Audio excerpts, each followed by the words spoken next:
In the long and violent history of the world, we are taught that only the strong survive. We are told that empires are built by the fastest runners, the strongest wrestlers, and the most agile horsemen. But 800 years ago, in the red dust of the West African savanna, a child was born who would shatter every rule of human power. He was a prince by blood, but a prisoner of his own body. While his brothers were being trained to lead armies and hunt lions, this boy could not even take a single step. He was paralyzed from the waist down, condemned to crawl in the dirt like a wounded animal, while the royal court looked on with pity and disgust. His name was Sundiata Keita, and his story is perhaps the most shocking transformation in human history. Imagine a child who lived for years with his hands in the sand, his legs dragging uselessly behind him. In a world where physical strength was the only currency, Sundiata was considered a zero. He was a broken prince in a kingdom that demanded perfection.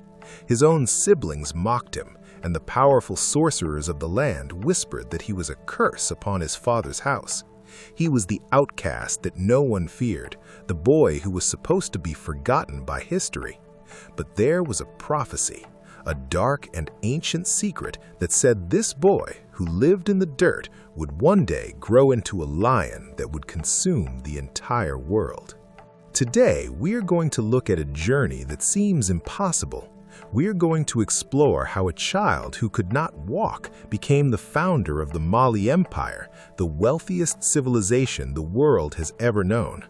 This is not just a story of war, it is a story of a man who fought his own body before he fought his enemies.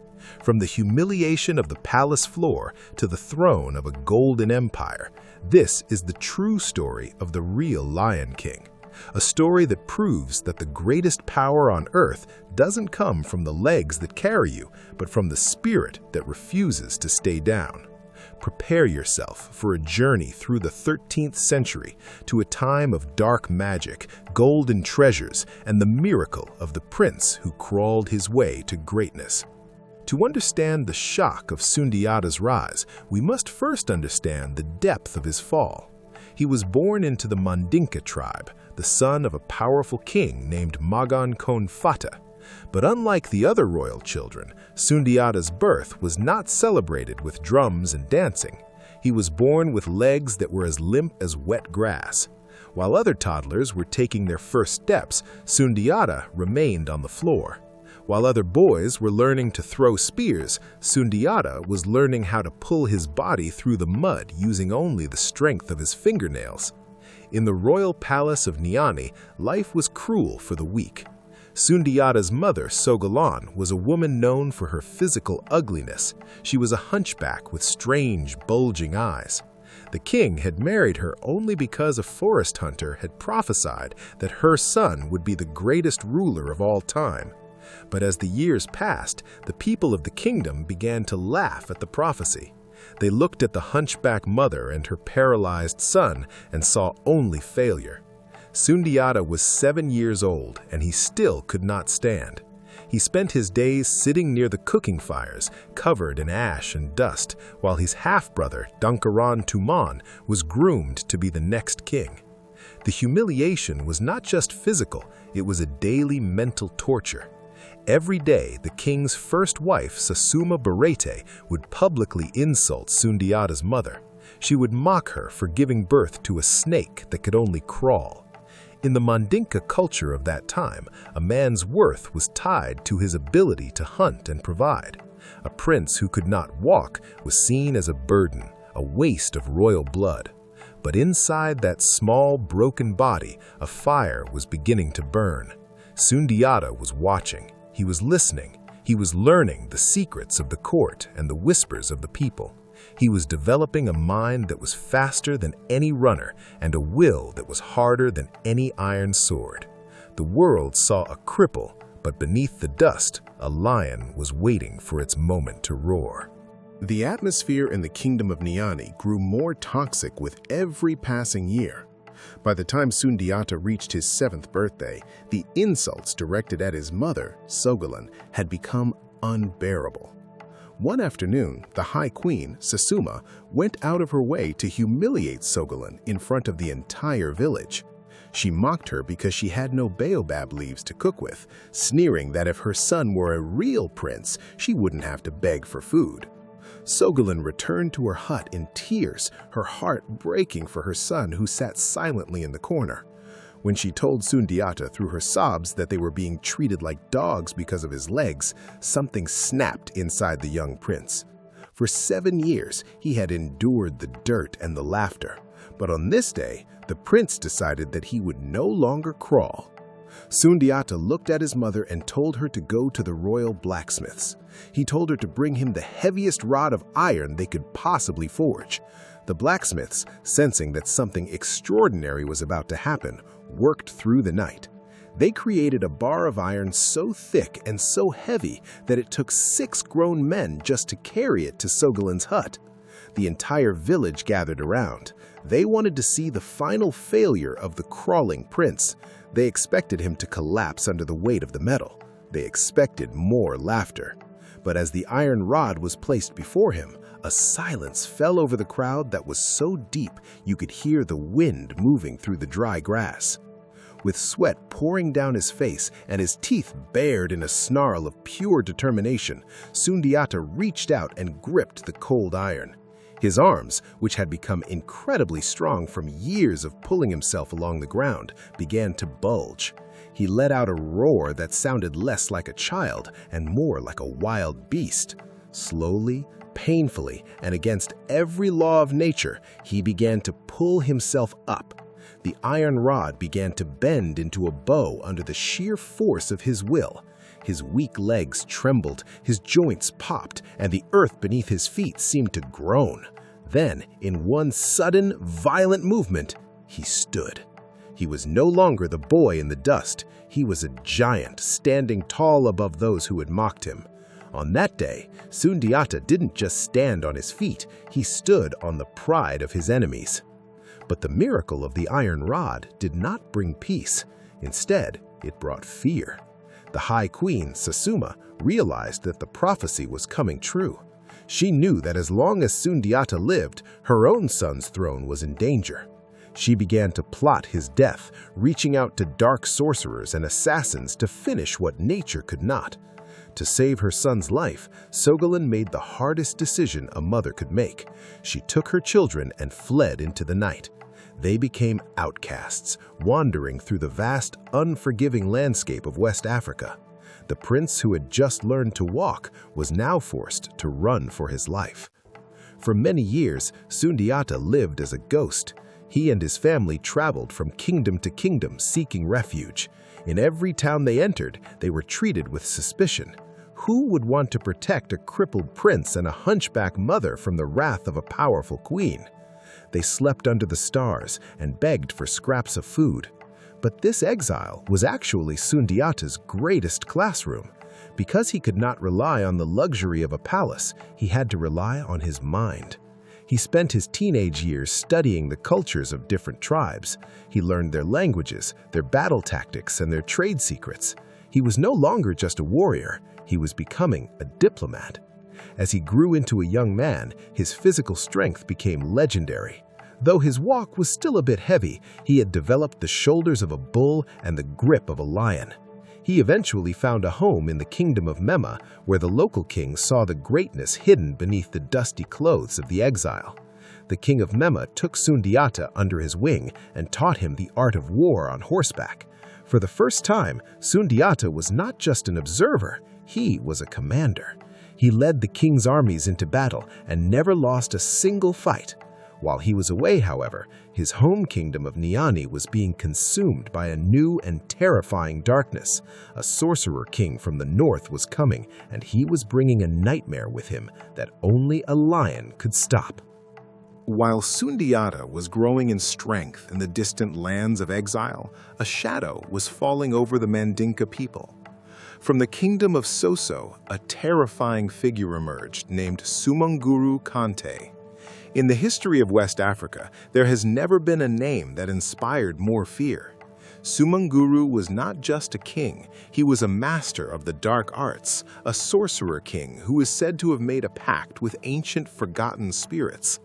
Legend tells us that his power was so great he could disappear into thin air and reappear behind his enemies. He was a man who didn't just want to rule people, he wanted to own their souls. The descriptions of Sumanguru's palace in the city of Sosso are enough to make the blood run cold. It was said that he lived in a tower that had 9 layers of protection, and inside his private chambers, the walls were not covered in gold or silk. Instead, they were draped with the tanned skins of kings he had conquered. He kept the heads of 9 defeated rulers in a circle around him, using his magic to consult them for advice. He was a man who had no mercy and no fear. When he marched his army towards Sundiata's home of Niani, the ground itself seemed to tremble. He easily overthrew Sundiata's weak half-brother and declared himself the absolute master of the Mandinka people. The kingdom was broken, the people were enslaved, and the once proud land of the lion was now a graveyard of hope. Under Sumanguru's rule, the Mandinka people suffered in a way they had never imagined. He taxed them until they had nothing left to eat, and he took their children to serve in his dark armies. The elders of the tribe remembered the old prophecy of the paralyzed prince, but they looked around and saw only despair. They sent out secret messengers, traveling through the dangerous forests and across the burning plains, searching for the boy who had once crawled in the dirt. They were looking for a miracle, but what they found was a man who had been forged in the fires of exile and was now ready to reclaim his birthright. When the messengers finally found Sundiata in the kingdom of Mema, they didn't find a broken cripple. They found a general at the height of his power. When they told him of the horrors Sumanguru was inflicting on their people, Sundiata knew that the moment he had been preparing for his entire life had finally arrived. But he also knew that he could not defeat a sorcerer king alone. He needed an army that was as diverse and as determined as he was. He began a journey through the neighboring kingdoms, using the diplomatic skills he had learned during his years of wandering. This was the birth of the Great Mandinka Alliance. Sundiata didn't just walk into villages and demand soldiers. He spoke to the hearts of the people. He told them that they were not just fighting for a piece of land, but for the right to be free. One by one, the tribes began to join him. The blacksmiths brought their finest iron, the hunters brought their poisoned arrows, and the horsemen of the north brought their lightning-fast steeds. Sundiata was no longer just a prince of a small village. He was becoming the leader of a pan-African movement. But as his army grew, so did the reports of Sumanguru's magic. It was said that the Sorcerer King had a sacred drum that could summon storms, and his skin was immune to any blade made of iron or bronze. Sundiata's soldiers were brave, but they were terrified. They were men of flesh and blood going up against a man who seemed to be made of shadow and steel. Sundiata realized that to win this war, he had to find a weakness that no one else had seen. He had to use the same patience he had used when he was a child crawling in the dust. He had to outthink the man who thought he was a god. In the year 1235, the 2 greatest forces in West Africa met on the plains of Kirina. On one side stood the massive dark legions of Sumanguru Kanté, draped in the skins of animals and protected by ancient charms. On the other side stood Sundiata Keita and his alliance of rebels. The air was thick with the smell of dust and the sound of thousands of beating drums. Everyone knew that this battle would decide the fate of the world for the next 1,000 years. If Sundiata lost, the light of the Mandinka people would be extinguished forever. The battle began with a violence that was unimaginable. The 2 armies crashed together like 2 oceans in a storm. For hours, the ground turned red with blood, and the sky was darkened by thousands of arrows. Sumanguru moved through the battlefield like a ghost, laughing as spears bounced off his skin. Sundiata's men began to lose heart, seeing that their weapons were useless against the sorcerer. But Sundiata had a secret weapon. not a sword of gold, but an arrow tipped with the spur of a white rooster. His sister, who had escaped Sumonguru's palace, had discovered that this was the only thing the Sorcerer King feared. Sundiata took his bow, his eyes locking onto the man who had brought so much pain to his people. He didn't see a terrifying demon, he saw a bully, just like the children who had mocked him in the dirt so many years ago. He drew back the string with the strength of his iron-rod arms and let the arrow fly. It grazed Sumonguru's shoulder, and in that instant, the sorcerer's magic vanished. The Demon King let out a scream of pure terror and fled into the mountains, his power broken forever. When the Sosso army saw their king run, they crumbled. The paralyzed prince had done the impossible.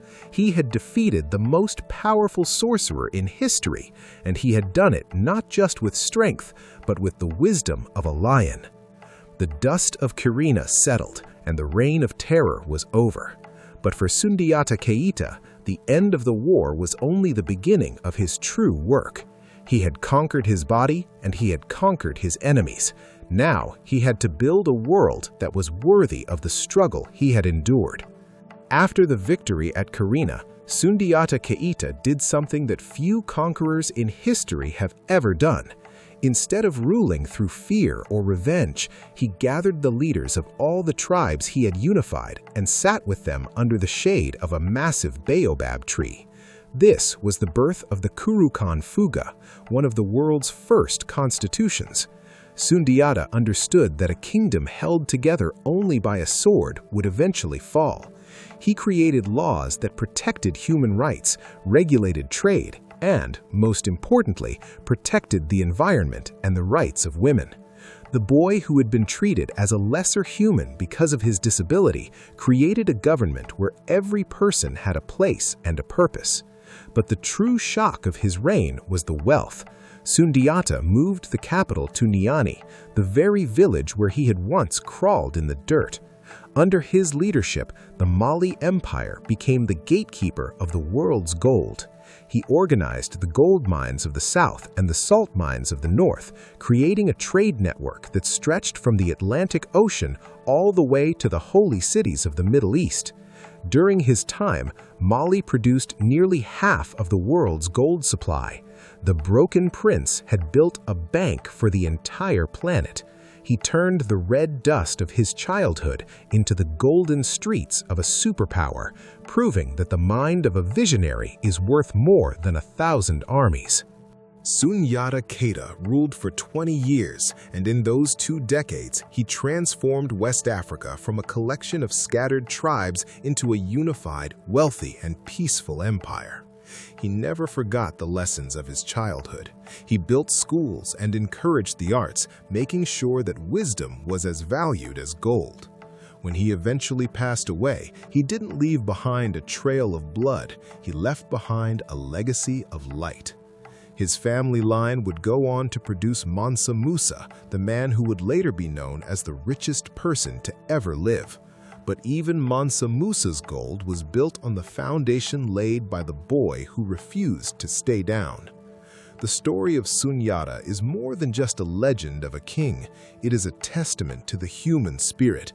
For 800 years, the griots, the traditional oral historians of Mali, have kept his name alive. They sing of the lion who walked on his hands until he could stand on his feet. They tell his story to every child to remind them that no matter how low you start and no matter how much the world mocks you, your destiny is not written in your legs, it is written in your heart. As we look back at the life of Sundiata Keita, we are forced to rethink everything we know about power. We live in a world that often measures success by speed, beauty, and physical perfection. But the real Lion King reminds us that the greatest empires are built by those who have known the most pain. Sundiata's journey from the dust of Niani to the throne of Mali is a story that belongs to all of us. It is a reminder that our struggles are not obstacles, they are the very things that forge us into leaders. He was a prince who was born in chains, a boy who was laughed at by his own family, and an exile who had no home. Yet he became the father of a civilization that changed the course of human history. His life proves that a shocking beginning does not mean a shocking end. It proves that the cripple can lead, the outcast can unite, and the weak can become the strongest force the world has ever seen. If this story moved you, if the rise of the Lion King inspired you, then you are part of the legacy he left behind. We created this channel to bring these impossible stories out of the shadows and into the light, but we cannot do it without you. If you want to see more stories of the shocking, the mysterious, and the legendary figures of our past, hit the subscribe button right now. Join our community of history seekers and turn on the notification bell so you never miss a journey into the world's greatest secrets. What was the most shocking part of Sundiata's journey for you?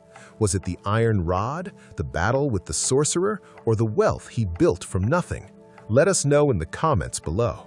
And before you go, share this video. Send it to one person who feels like they are crawling right now, and remind them that even a lion starts in the dirt. Thank you for watching, and stay tuned for our next episode where we will dive into another shocking mystery of the ancient world. Until then, remember, your current position is not your final destination.